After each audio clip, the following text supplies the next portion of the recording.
Les presento a quienes van a ser los expositores en esta ocasión. En primer lugar, el doctor Javier Blanco, es docente e investigador de la casa.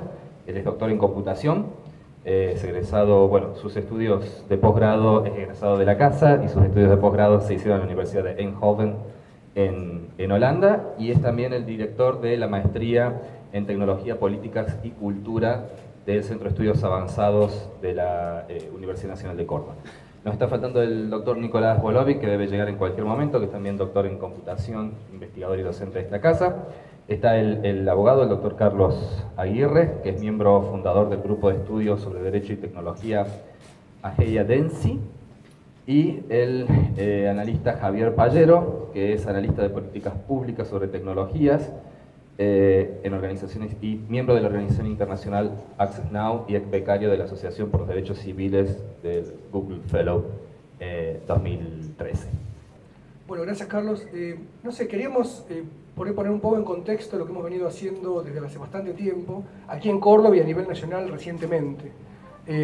Aquí en Córdoba en el 2008 creo que fue una discusión importante sobre el tema cuando fue la reforma electoral de Córdoba y la reforma política en general, la reforma de las cámaras y la posibilidad de implementar o de cambiar un sistema de votación. En ese momento, con Federico Heinz, la Fundación Vía Libre y con otra gente, acudimos a la obra unicameral, hablamos con los legisladores y alertamos sobre los peligros del voto electrónico. En particular está circulando un librito que la Fundación Vía Libre hizo entonces, donde ponía en manifiesto muchos de los problemas que el voto electrónico tiene.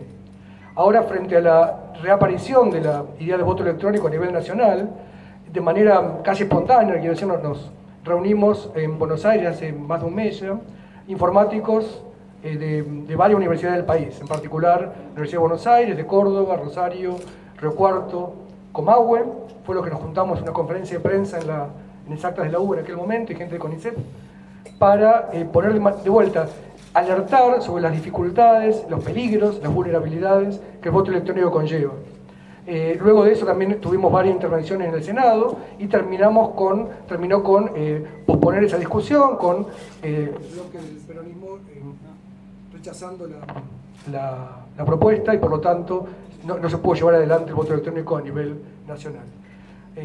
Dicho eso, trato de poner en contexto aquí en Córdoba y cuáles son los peligros o los problemas del voto electrónico.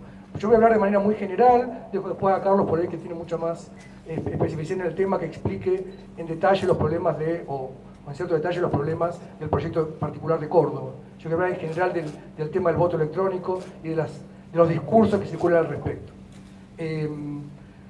Se habla, o se habló por lo menos en muchas de estas discusiones, acerca de introducir tecnología al sistema de votación. Esa misma frase ya involucra varios errores conceptuales. Un sistema electoral es un sistema técnico complejo, que involucra dispositivos, actores humanos y no humanos, actores humanos y actores no humanos, trabajando de una manera compleja. En ese sistema de votación se suele hablar de tecnología por sinónimo de tecnologías digitales, y habló alguno de los propulsores de este sistema, diciendo que ya hay tecnologías digitales, dijo él, en los sistemas de votación. Sí, claro que hay, y tiene que haberlas en algunos espacios del sistema complejo, no en otros. Por supuesto que la transmisión de información permite o alienta el uso de tecnologías digitales para esa transmisión, y con condiciones razonables de auditabilidad permiten transparentar un proceso complejo e importante que es la transmisión de datos. Ahora, el proceso de votación, es decir, la emisión del voto, es un proceso cuya garantía de transparencia está dada por la misma estructura física de la urna y por la estructura física del papel.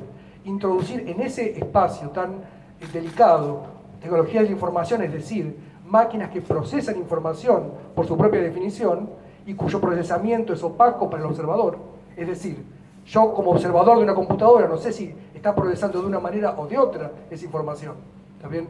Las garantías que uno puede tener de que ese software que funciona ahí es honesto y es seguro, es decir, que no tiene errores, etc., son imposibles de garantizar, y son por supuesto imposibles de garantizar para alguien que ni siquiera tiene acceso a ese software. ¿También? Aún para alguien que tiene acceso es muy difícil de garantizar. En ese sentido se da esta paradoja en la cual, para proponer mayor transparencia a un proceso de votación, lo que se hace es introducir un sistema absolutamente opaco en el núcleo de la votación. Es una propuesta absurda, es tan absurda que cuesta discutirlo. Por otro lado, los sistemas híbridos de votación que se dice, que en realidad son de voto electrónico, como la boleta única que se propone, si bien disminuye un poco el riesgo de fraude en el sentido de la integridad del voto, no disminuye el problema del secreto del voto. Las maneras de vulnerar el secreto de voto a partir de una emisión individualizada de cada voto son enormes. Lo mostramos en el Congreso de Buenos Aires, lo mostró un colega de ahí de la UBA, cómo hizo votar a la gente en una tablet, se imprimió el voto y después él podía saber que había votado cada uno.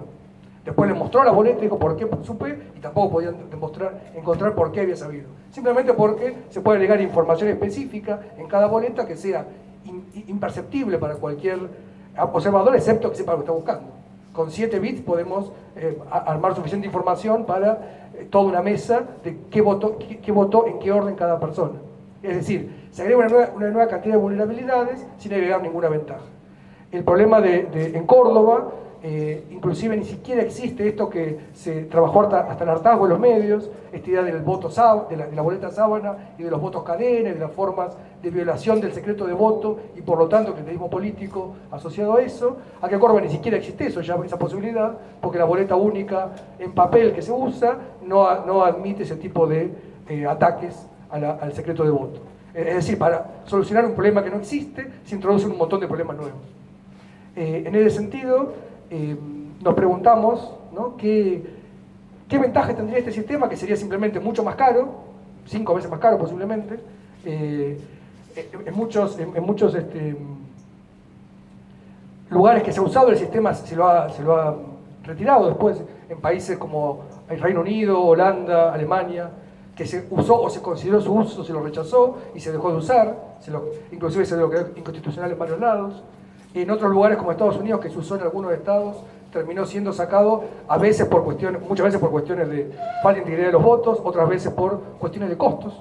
Las máquinas estas son máquinas cuya obsolescencia es rápida y que ni siquiera hay repuestos muchas veces, o sea, es muy caro de mantener, además, ¿no? O sea, es mentira que se compra una vez y ya está, la experiencia que tenemos las computadoras todos. Ahora, en la última elección, hay sospechas de haber sido vulnerada la integridad de los votos en varios estados, en una elección tan importante como la de presidente de Estados Unidos, etcétera, etcétera. Todos esos problemas están ahí y se introducen sin ninguna ventaja en el caso de Córdoba. O sea, en ese sentido, después creo que Nicolás nos va a contar cómo uno puede introducir alguna forma de tecnología de conteo que sí sea transparente, es decir, que no requiera que el usuario confíe, el votante, perdón, confíe en ningún tipo de actor externo. El sistema electoral está armado para que, pese a que todos los actores desconfíen de los otros, haya suficientes garantías para que en ese tono de desconfianza uno pueda confiar en el resultado final. ¿Está bien? O sea, sabiendo que cualquier otro actor va a querer hacer algo contrario a mis propios intereses. Aquí se introduce un nuevo actor, en el cual tiene que confiar ciegamente, que sería la empresa, en este caso encima, como si fuera poco, que es la que tiene que garantizar, por ejemplo, una boleta única, electrónica, que el chip que está puesto y lo que está impreso coinciden. Hay que confiar porque no puedo comprobarlo. ¿Está bien? En Buenos Aires, en los casos en que supuestamente por ley había que constatar cuando la boleta pasaba por la máquina y la máquina leía lo que decía el chip, constatar lo que estaba escrito, los fiscales los pocos fiscales que se ocuparon de que eso ocurriera, tuvieron grandes dificultades, que los presidentes de mesa dijeron, no, vamos rápido, que vamos a andar revisando cada boleta. Entonces, la única posible constatación de que lo que el votante había votado era lo que aparecía, ni siquiera se lo controlaba en las mesas. Es decir, más allá de las supuestas garantías que podrían darse, en la práctica no se dan. En ese sentido, lo que hay acá, y con eso paso la palabra a otros colegas, es un fetichismo tecnológico, es decir, un considerar que la tecnología de la información tiene propiedades que no tiene, propiedades, por ejemplo, de transparencia, que cuando al revés, unánimemente, aparte los informáticos que trabajamos estas cosas, sabemos y denunciamos que no está esa transparencia tan mentada, que no tiene ningún asidero en la realidad, y ese fetichismo hace creer que esas tecnologías van a corregir problemas que no van a corregir. Porque si hay un fraude en el sentido de que no hay fiscal y va alguien y mete voto, es lo mismo acá que allá. quemar una urna, también se queman las urnas electrónicas. Es más, se las puede quemar de maneras mucho más fáciles, a distancia, y se las puede quemar imperceptiblemente. Digo, si uno lo que quiere es simplemente hacer que la urna no funcione, hay muchísimas formas de hacerlo, más que con la urna de cartón. En ese sentido se introducen muchos problemas nuevos sin corregir ninguno de los viejos. Y a costa de una erogación enorme por parte del Estado. Recién cuando me presentaron como director de una organización académica, es cierto. Para darles un poco más también, les digo que soy vicepresidente de la Asociación Argentina de Derecho Informático y actualmente miembro del directorio del Colegio de Abogados de Córdoba.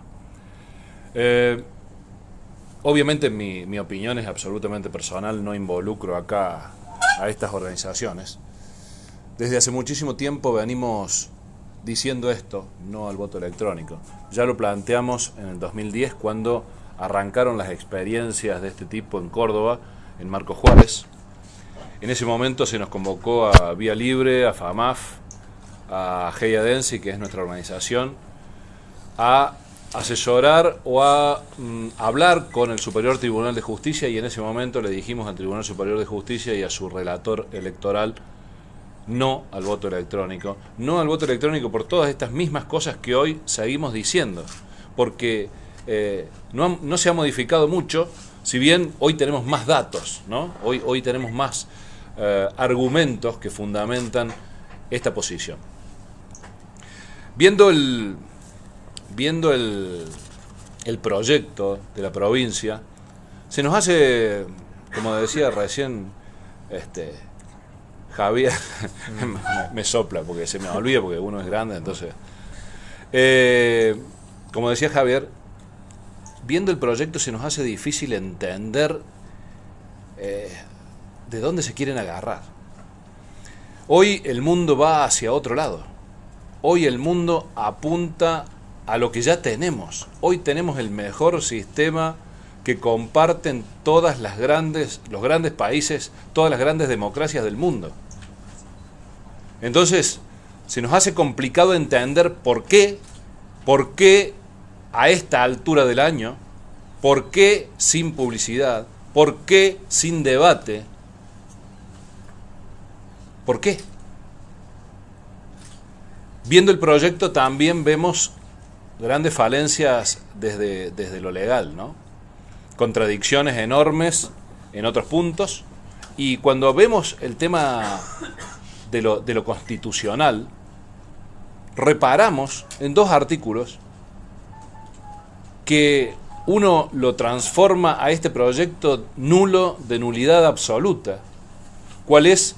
El artículo 13 de nuestra Constitución, porque el proyecto prevé delegar en el juez electoral la elección del sistema de votación. Y ninguno de los poderes puede delegar en otro poder ni en persona alguna facultades que le son propias, y esto es constitucional, y entonces vuelve a este proyecto absolutamente inconstitucional y nulo, de nulidad absoluta. No hay más que discutir. Pero si esto fuera poco, el artículo 30 de la Constitución de Córdoba comienza diciendo que el voto es universal, secreto, me paro ahí. Y este proyecto hace que el voto no sea ni universal ni secreto. Porque cuando hablamos de las características del voto y decimos universal, universal quiere decir que puedan votar todos, que todos tengan esa facultad para elegir a su representante. Pero universal también quiere decir que todos puedan auditar, que cualquiera pueda auditar. Y aún habiendo doctores en computación en esta sala, ninguno de los que estamos acá pueden auditar, porque el sistema se prevé que se entregue con un plazo absolutamente imposible de auditar absolutamente nada. Queriendo corregir esto, el proyecto también plantea en uno de sus 17 artículos que la auditoría se va a hacer antes, durante y después. Otra enorme burrada. ¿Podemos hacerla antes y después? Y sí, podemos hacerla. Ahora, la hacemos durante. ¿Y qué pasa si en la auditoría durante salta que la cosa está mal, que hay fraude? ¿Vamos a parar la elección? No se puede parar jamás una elección. Esto es también otra enorme barbaridad de un proyecto hecho a las apuradas, sin discusión, porque a lo mejor lo podrían haber hecho un poquito mejor. Discutiendo con alguno de nosotros o con alguno de ustedes, seguramente a nosotros se nos hubiera ocurrido decirles, dejen de hacer esto, porque van a tener que pagar un costo enorme, por lo menos, como ignorantes. Decía, se nos hace difícil entender este proyecto a partir de los 20 países con mayor desarrollo humano. Esto ya lo habrán escuchado porque lo hemos repetido 1000 veces. Los 20 países con mayor desarrollo humano del mundo, solamente uno y en forma parcial usa el voto electrónico. Y ese uno es Estados Unidos y tuvo los problemas que acaba de decirle Javier. Entonces, de vuelta, ¿a dónde queremos apuntar? ¿Queremos avanzar o queremos retroceder? Y por eso me encantó la nota que hicieron Javier y Nico. No, y Javier es Maldonado, creo. Perdón, y Javier es Maldonado, sí señor. Javier y Javier. Ayer en La Voz, que decía, esto es un retroceso. Y tal cual es un retroceso. Pero fíjense ustedes, yo les decía los aspectos legales, estos. Rápido, le estoy tirando algunos títulos, hay muchas cosas más. Pero hay contradicciones. Y esas contradicciones son que, por ejemplo, en la provincia de Córdoba, como en Entre Ríos, tenemos este Consejo Profesional de Ciencias Informáticas. Y una ley que obviamente le da vida y que dice en su artículo 2 que ninguno o nadie, mejor dicho, puede llamarse, y da un montón de palabras, informático, procesador, no sé, 10.000 palabras ahí relacionadas con esta ciencia, y dice que ninguno se las puede atribuir si no está matriculado en el Consejo Provincial de Ciencias Informáticas de la provincia de Córdoba, so pena de ser demandado por el tema de usurpación de títulos. Sí, usurpación de títulos o bueno, no importa, me entienden. Y fíjense ustedes, en uno de los puntos del proyecto dice que el presidente de mesa, a solicitud de los fiscales, puede revisar durante la votación si anda o no anda bien la máquina. Es un espanto. O sea, primero, si el presidente hace eso, lo meten en cana. No lo meten en cana, pero le van a plantear alguna cuestión porque no es matriculado, salvo que sea matriculado. Y por otro lado, ¿qué conocimiento puede tener el presidente de mesa cuando el presidente de mesa se hace al azar, se busca? Y digo, seguimos con las contradicciones, ¿no? Seguimos con los errores garrafales, terribles. Yo tengo varios títulos más, pero quería tirarles algunos títulos, porque si no se hace muy aburrido esto. Estos me parecen muy graves. Yo espero después de ustedes las preguntas. Podemos ir todo el día entero si ustedes quieren, pero no los quiero aburrir tampoco, así que le vamos a dar el lugar a los otros chicos. Bueno, para sumar a lo que venían diciendo acá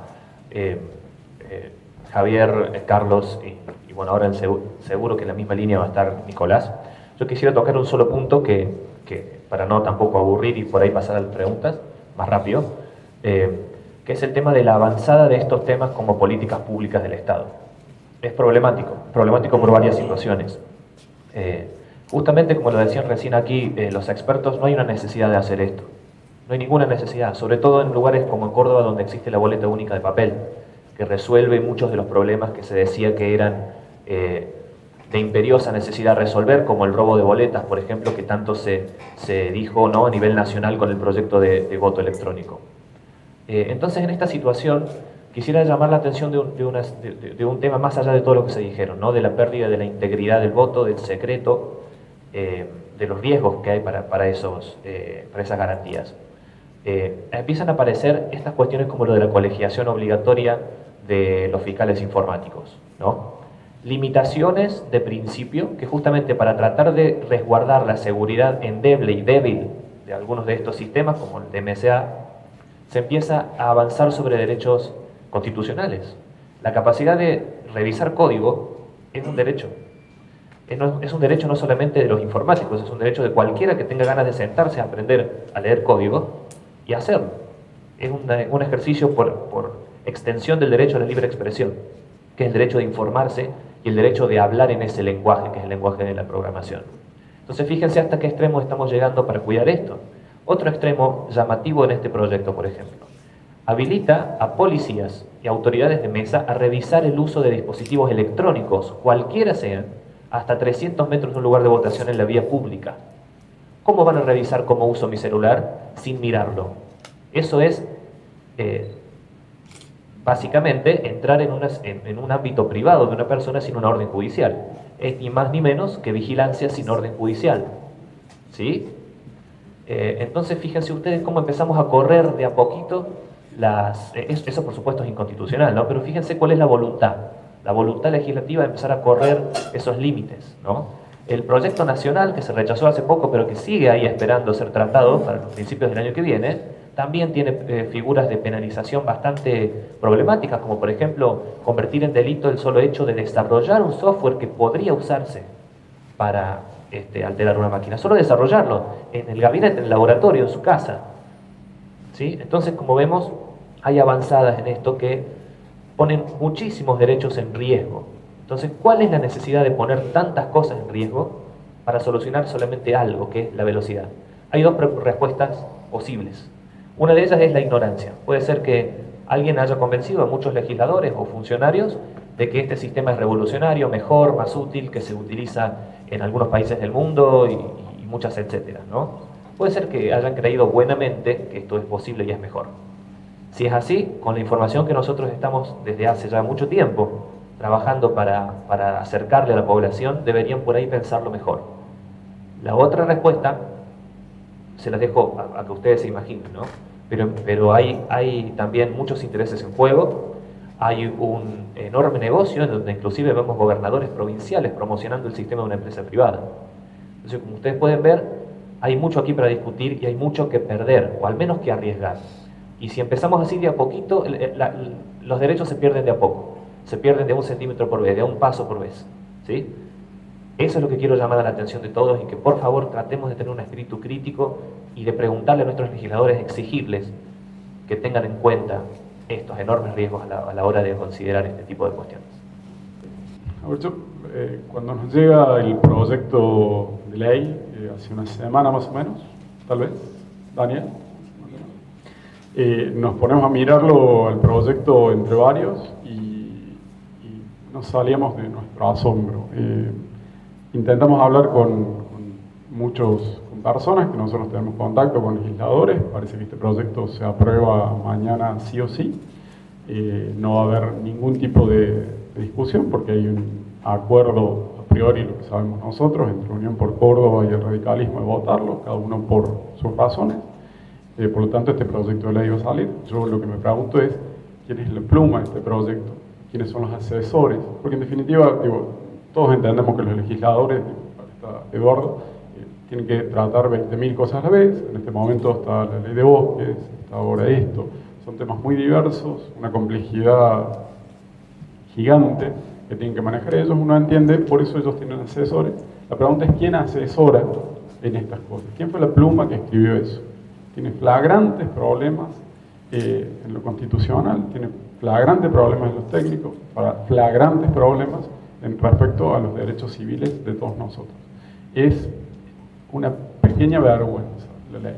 Entonces, esa ley va a ser votada por unanimidad, no va a dar nada, ¿no? Bueno, perdón, sí, estamos tratando, no sé, va a ganar por goleada, me dijeron. Entonces, digo, nosotros estamos acá, digamos, hay un montón de gente acá que puede hablar con los legisladores, con los secretarios de bloque, que podemos, digamos, contarle por qué son estas ideas tan malas. Se puede hacer una muy buena ley de incorporación de tecnología a los procesos eleccionarios. Nosotros estamos para eso. O sea, a nosotros nos pagan el sueldo para dar clase, para investigar y para hacer transferencia. Entonces, digo, ¿por qué no se acercan a nosotros? ¿Por qué no hablamos? ¿Por qué hay que aprobarlo a menos de una semana de Navidad a esto? Un proyecto que es pésimo, bajo cualquier punto de vista. Y además, destruyendo el trabajo que se viene haciendo desde el 2007 con la boleta única de sufragio en Córdoba. Se ha trabajado muchísimo. Yo realmente no tengo idea, pero de lo poco que sé, la lucha que debe haber sido transformar de la boleta partidaria a la boleta única de sufragio en Córdoba debe haber sido muy, muy fuerte. Porque antes la boleta la imprimía cada partido, entonces se podían hacer ciertas cosas respecto al tipo de letra, a los colores, a los logos, que daban ventajas comparativas. Ahora es todo lo mismo, está todo en columnas, no hay robo de boleta. Se puede mejorar, digo, Daniel ha visto varias cosas para mejorar, Daniel Benaz, para mejorar en la boleta, por ejemplo, no enumerarlas, entre otras cosas. Digo, son pequeñas mejoras que se pueden hacer, que son fáciles. Entonces, ¿por qué destruir eso que se empezó a trabajar en el 2007, que toda la comunidad tiene consenso, que se implementó en 2011, que no hubo fallas graves, que solucionan muchos de los problemas de la boleta partidaria? Entonces, digo, yo un segundo traigo, porque tengo de las dos cosas y comparemos, hagamos el análisis, pongamos Android versus iOS, hagamos un análisis comparativo.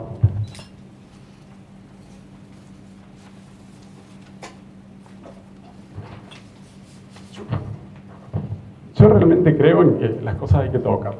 Digo, es una cosa extraña mía, acá hay una boleta única electrónica. Esto se lo acercó Javier Esmaldones, se los pasó a Daniel y Daniel me las prestó. Y es impresionante el cambio de percepción que hubo en mí, la persona que hace 30 años que está con la computación, de tenerla, no tenerla. Pero pásala así, la tocan y también ven, ¿no? Esto, ven que esto es un papel. Vamos. Si yo agarro me agarro el celular, voy a poner una especie de lupa mágica, que es, me tenés el micrófono y yo es un papel, ¿no? Está claro que es un papel. O sea, no hay nada oculto. Entonces yo además puedo agarrar y raspar, veo que no se borra, digo, está bueno. Ustedes saben que para este papel destruirlo yo tengo que poner energía. La gente que sabe física seguramente se mide en joules la energía que tengo para poner destruir esto, ¿cierto? Hay que prenderle fuego. O sea, primero tiene que haber ignición, se prende fuego. Esto genera bastante energía cuando se prende fuego. Destruirla en 1000 pedazos, no lo voy a hacer, no quiero quedar después como el que rompe una boleta única de sufragio. Destruirla requiere mucha energía, muchas calorías que nosotros hemos ingerido en forma de turrones, pollo a la parrilla, mucha energía. Y sobre todo, como dijeron todos, es un papel, todo el mundo lo puede controlar. Digo, yo pienso siempre en mis vecinos. ¿Quién puede ser fiscal de mis vecinos? En esto, cualquiera, no importa. Cualquiera de mis vecinos puede ser fiscal. Cuando Daniel me pasa las boletas, yo no sabía que eran, yo nunca las había tocado, siempre había visto videos, infinitos videos. Entonces, agarro la boleta, cheque gruesito el papel. Y en un momento agarro y veo esto. Ve ahí. ¡Epa! Digo yo, acá hay algo oculto. ¿Por qué hay algo oculto? Porque no se ve. Ven que no se ve, pero está a través de la luz. O sea, ahí sí se ve. Qué raro, ¿no? ¿Por qué me quieren ocultar algo? Digo yo. Entonces, seguí viendo la boleta, y en la boleta, acá hay otro cuadradito. ¡Epa! ¿Qué es ese cuadradito? No sé, no tengo idea. Bueno, resulta ser que un montón de gente, Javier Esmaldones, Juliano Rizzo, Iván Barrera Oro, un montón de gente se estuvo divirtiendo mares trabajando sobre este cuadradito que está acá, que se llama un chip de RFID. Ese chip de RFID no es nada más ni menos que una computadora. ¿Por qué? Porque es una computadora. Ahora definimos computadora. Computadora es cualquier cosa que procesa datos a través de un programa. Pero eso es un chip que almacena datos. Ah, bueno, tiene memoria. Tiene memoria, por supuesto, que se puede leer, escribir. Y sí, más vale. Pero no es una computadora, solamente es una memoria. Ah, ¿y cómo te crees que transmite los datos desde ese chip al celular? Y no sé, debe ser por RF. Ah, claro, perfecto. ¿Cuál es el protocolo de transmisión? Debe haber una red de datos que se establece. Sí, hay un protocolo de transmisión que anda más o menos, utiliza una banda de frecuencia de 13.5 MHz, ¿está bien? De 13.5 MHz, hay toda una forma de hacer. Ah, ¿y cómo sabe que se tiene que comunicar con este teléfono y no con otro? Y bueno, porque tiene un identificador único, este bichito, porque si yo pongo dos boletas únicas a la vez, pongamos que la típica que salen dos a la vez y pongo dos a la vez ahí, ¿qué boleta toma? ¿Una o la otra? Eso está previsto, ¿por qué? Porque cada uno de estos chips tiene adentro un número de serie único que hace que yo tranquilamente pueda hacer así y empezar a levantar los números de los chips y correlacionarlos con los votos para luego saber qué votó cada una de las personas. Amén de que este chip, como la transmisión que se está haciendo entre la computadora madre y esta que es una computadora secundaria, se puede intervenir, y eso ya lo demostraron, los chicos hicieron, agarraron una radio, pues compraron una radio en el 11, agarraron, escuchaban, y con los soniditos podían decidir si se estaba votando por el candidato adecuado o no, a 1,5 metros de distancia, dicen que es aún peor. Entonces surge, ¿para qué está esta chapita? ¿Para qué? Ah, perdón, esto es una chapita, esto no es un círculo. ¿Para qué está esta chapita? Porque esto cuando se dobla así, que se tiene que doblar así, justo coincide con esto, porque hace lo que todos los físicos que están en esta aula saben, por ejemplo, la decana, que es una jaula de Faraday. ¿Para qué es la jaula de Faraday? Para aislar las transmisiones electromagnéticas. Ah, claro. ¿Por qué quieren aislar? Porque saben que este chip es vulnerable.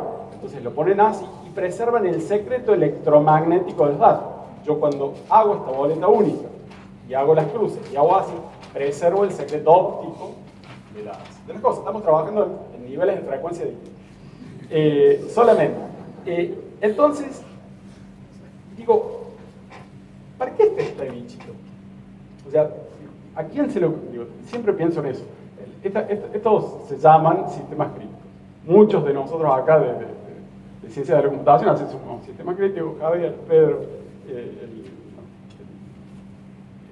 Miguel, el Frito, etcétera, hacemos sistemas críticos. ¿Qué son sistemas críticos? Que son, digamos, donde la vida humana o donde la cantidad de plata que hay en juego es muy grande y no pueden fallar. Ah, perfecto. Los diseñadores de esos sistemas críticos tienen que pensar en el diseño de ese sistema crítico muy a principio, saber cómo va a ser diseñado para no errarle. Supongamos, alguien, cuando diseñaron el 787, el Dreamliner, a algunos se le ocurrió, che, ahorramos plata en cableado y la red de datos del infotainment, que está en todos los asientos del avión, la juntemos con la red de datos de navegación automática. Qué buena idea, ahorramos plata, ¿cierto? Bueno, la idea está bárbara. Se dará acá ahora. Todo fácil. Sí, ahí parece que entonces eso sería una genial idea, porque estamos ahorrando plata en un avión, pero cualquiera que tenga dos dedos de frente, cualquiera de los computólogos que le hable acá, me dice, ¿estás loco vos? ¿Vas a juntar la red de datos que maneja el timón del avión con las películas? Que ahora se puede poner un pendrive en esa computadora. Digo, yo cuando vi eso dije, ay, me da miedo realmente poner un pendrive. Buscamos el micrófono. Y no importa. Entonces son errores de diseño. Este chip acá está puesto porque la gente que diseña, digo, esta es hipótesis personal, la gente que diseñó este tipo de sistemas, cuando lo creó, no se le ocurrió mejor forma de leer rápidamente la boleta que poner algo que sea fácilmente legible por una computadora. De 2007, pensando con tecnología del 97, 98. O sea, se diseñó en el 2007 con conocimientos tecnológicos de probablemente 10 años antes. Cualquiera sabe que en este momento hay lectura óptica de caracteres y que es de una precisión infernal. O sea, todos saben que nosotros nos vamos, el que tiene la suerte de irse a un país donde se escribe no en letras romanas, sino en cirílico, en caracteres distintos. Claro, distintos, esas personas bajan una aplicación que lee los caracteres, los reconoce, los traduce con un porcentaje de efectividad fabuloso. Toda esa tecnología se llama visión de computadoras, reconocimiento óptico de caracteres, etc. ¿Cómo no vamos a poder leer marcas de esto? Entonces, en algún momento, yo, que soy muy molesto, le dije a Jorge Sánchez, que trabaja en eso, che, ¿y si hacemos un prototipo para ver cuán difícil es hacer? Lo hizo en 2 días, Jorge. Entonces, digo, ahí se ve que la gente que está diseñando estas cosas no piensa, no tiene la suficiente tecnología en la cabeza como para hacer una solución que resulte adecuada, moderna a los problemas que sí tiene. Supongamos que la velocidad es un problema. Muchos dicen que no es un problema, pero bueno. Entonces, digo, a esta boleta la podemos leer tranquilamente. Porque, si imaginan, si podemos sacarle una foto, un texto, y ese texto se leen todos los caracteres y a su vez se traduce en otro idioma, con un porcentaje de efectividad interesante, ¿cómo no vamos a leer cruces de acá? Obviamente que se pueden leer, obviamente que es una tecnología absolutamente conocida, y es tan sencillo que Jorge hizo un prototipo en 2 días. Entonces, acá tenemos 2 actores.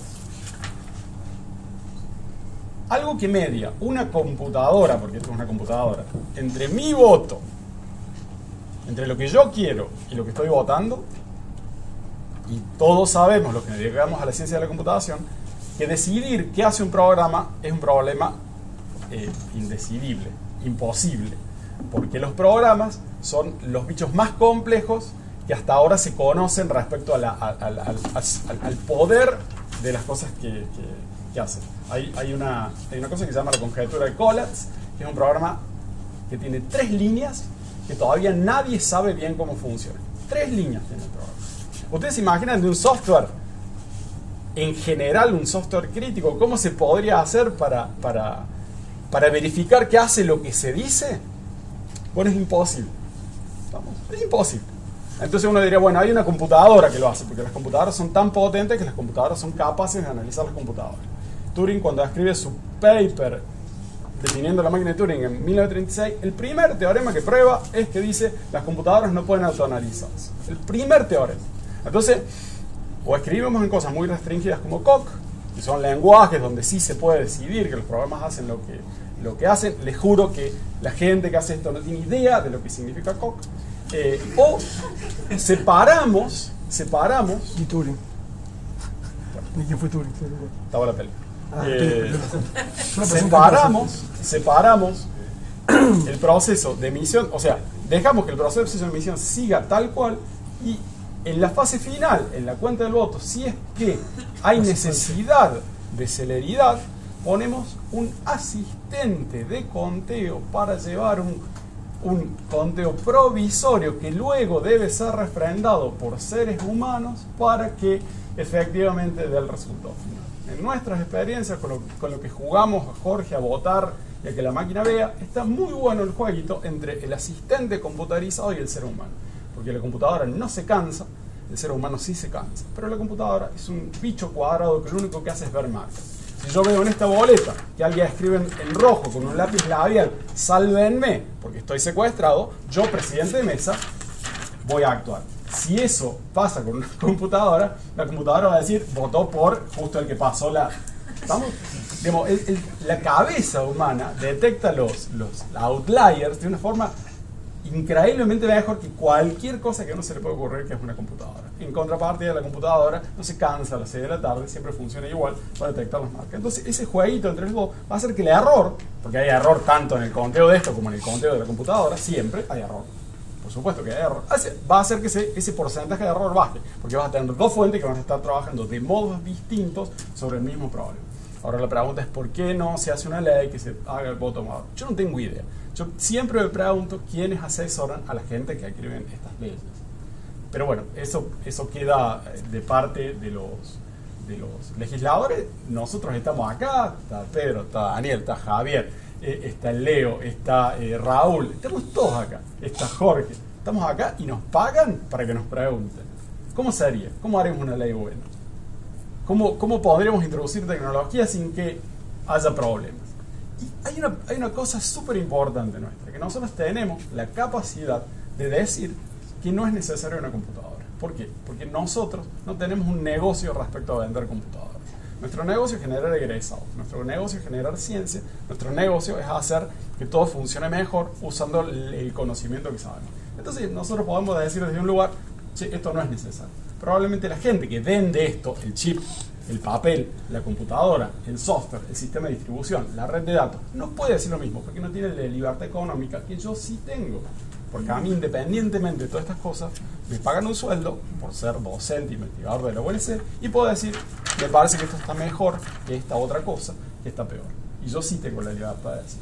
Entonces, vengan, pregúntenos y hablemos. Pero esa ley, no sé, yo digo, de lo que decía Dionisio, no resiste ningún análisis, o sea, la van a volver a inconstitucional, ¿sí? Y yo creo que sí, amerita. Si hay alguien en el auditorio que quiera charlar con nosotros respecto a esto, bueno, charlemos, estamos por eso. Digo, es el lugar para charlar y ver esas cosas. Sin duda esta ley no incorpora. ¿Preguntas? Buenos días. Con respecto a lo que decía Nicolás ahora y lo que había hablado Carlos antes, la inminencia de la aprobación ya hace plantear acciones, supongo.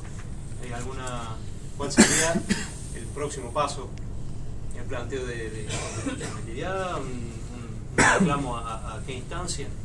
A ver, primero hay que ver qué pasa en la legislatura mañana, porque yo no estoy tan seguro de que se vaya a votar, que todos vayan a votar igual. Me parece que no va a ser unánime, de hecho ya no va a ser unánime, pero me parece que va a ser que a lo mejor, pero me parece que va a ser menos unánime de lo que pensamos.